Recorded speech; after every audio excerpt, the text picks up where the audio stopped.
ఈ డెస్క్టాప్ ఏరియాలో మనం ఏదైనా వాల్పేపర్ సెట్ చేయాలి అంటే ఎలా సెట్ చేసుకోవాలి? మౌస్ని రైట్ క్లిక్ చేయండి, పర్సనలైజ్కి వెళ్ళండి.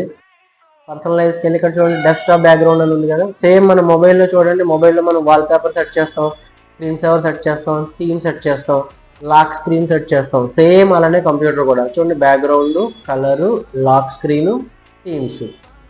ఓకే, బ్యాక్గ్రౌండ్ అంటే ఏంటి? ఇక్కడ బ్యాక్గ్రౌండ్ క్లిక్ చేయగానే ఇక్కడ చూడండి బ్యాక్గ్రౌండ్ అనే ఆప్షన్లో 3 ఆప్షన్స్ ఉంటాయి. ఇక్కడ ఒక చిన్న యారో కనిపిస్తుంది చూసారా, దీన్ని డ్రాప్ డౌన్ బటన్ అంటారు. ఈ బటన్ క్లిక్ చేస్తే ఆప్షన్స్ ఓపెన్ అయ్యాయి చూడండి. ఇందులో ఫస్ట్ పిక్చర్ అని క్లిక్ చేయగానే కింద చూడండి కొన్ని శాంపుల్ పిక్చర్స్ ఓపెన్ అయ్యాయి. ఏదైనా ఒక పిక్చర్ క్లిక్ చేసుకోండి, మీకు నచ్చిన పిక్చర్. ఈ విండోని క్లోజ్ చేయండి. చూడండి, మీరు మౌస్ పాయింటర్ని ఫాలో అవ్వాలి. విండోని క్లోజ్ చేస్తున్నాను. బ్యాక్గ్రౌండ్లో వాల్పేపర్ సెట్ అయిందా?